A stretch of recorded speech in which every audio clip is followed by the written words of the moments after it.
So guys, this is vlog 4, I think, and a whole bunch has changed. Let me go ahead and rewind it for you. So as you may know, this is my current sump. This is a Brute trash can filter thing that I use for a sump for my 125. And today we are going to change that to this 20-gallon. This is the same 20-gallon that was set up here previously, and since I have it here, I'm going to try and make a more effective sump today. Let's go ahead and do that. This was very hard for me to keep clean just because it was so deep and I had all these dead spots inside the tank. I had inside the sump, man. I had this in there, right? So I would have the power head inside, and then I caged it with this, and then I would have the wires come out of here. Oh no, come out of here and up into the tank, right? Like the inlet and the outlet. And then I had a bucket here, and it had K1 inside. I think I had too much K1 in there, and it didn't flow as crazy. There was like clumps of K1 just chilling in there, and I wanted to get rid of this because I knew that this was just a temporary thing. It was bound to break like sooner or later. And then I had a leak here, which this is my outlet. In the case of an emergency, it would just flow out to a second reservoir, but it was leaking, so, and it was getting clogged by algae and stuff, so I just wanted to get rid of that altogether. The new filtration setup is a lot nicer looking. So now my K1 is in my 20-gallon. It is, yeah, just flowing everywhere. As you can see. So my outlet is pushing water here, which is fluidizing this area, and then I have an air pump on this side, which is fluidizing the back area.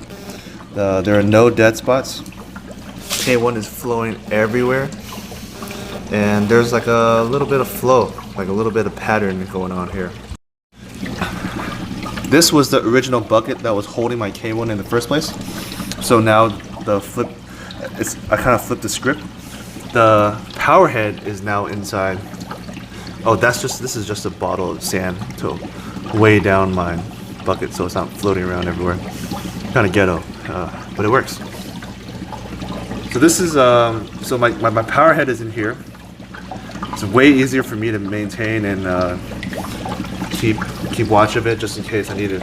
Also, just in case I need to change something, it's just right there, so it's easier for me instead of being under all kinds of chambers. And the K1 is all around it. See? Flowing everywhere. And yeah, it's way less contained than it was in the bucket. This bucket is just drilled with many holes for it to allow flow, but not big enough for the K1 to fit through. So this way it won't clog my power head, and yeah, K1 just flows all around it. I think it looks a lot better. I also changed my outlet tube. I still gotta figure out how to like secure it onto the side of the tank like this. I use a little bit of zip ties here. Pretty ghetto, but for now it'll be cool. And this new outlet has a jet, which disperses water a lot better than the old one. Also, along the ways of doing this sump change, I broke my Keedson Amazon like power head. Destroyed it. So 550 gallons per hour was really, really good, but I broke the part that screws. Actually, I can get it out right here. I broke the part that screws into the powerhead itself. It's pretty crazy. This is a really good pump. I really liked it. And it was really cheap. I think it was only like 20 bucks. So I'll figure out what I'll do with this. Maybe I might use it in the future, but I'm not too sure. I might be able to use this in the future. I don't know. It was a very good powerhead. Very strong too.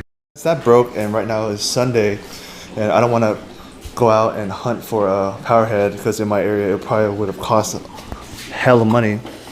I remember that I bought this Rio pump a long time ago. It's weaker than mine. It's weaker than my old one, but it'll have to do.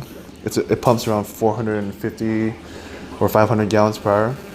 It's the 1400 model. This is my first time I've actually used it. I bought it a long time ago because I thought I was gonna run dual pumps, but it was for a 50 gallon.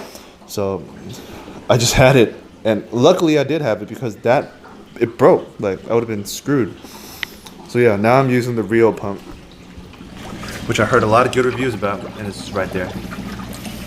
So yeah, here's another look at the new setup, the sump setup. I think it looks really good. I'm totally digging how everything's flowing. What is that? I have to figure out how to secure this so it stays in the middle. Yeah. Digging the new sump setup. It looks absolutely 100% better than my trash can filter that I have to explain. I have to explain to so many people about this trash can that's used as my filter. It's ridiculous. Actually, the funny thing about this filter right here, the first day I set it up, I've had trash thrown into it because people thought it was a trash can, but in reality it was my fish filter. So that was not good. I just wanted to upload a little bit. Today's video was somewhat small. It's a very short video, straightforward about my K1 sump setup. I had a 20 gallon laying around because I had fish in there and I'd shut the tank down, but yeah, I think it looks good. Maybe I'll go ahead and work on a lid for that so I can work on evaporation. But other than that, I think it looks awesome. Oh yeah, thanks for watching. I'll try to make some more content and put it up. Maybe work on a new canopy.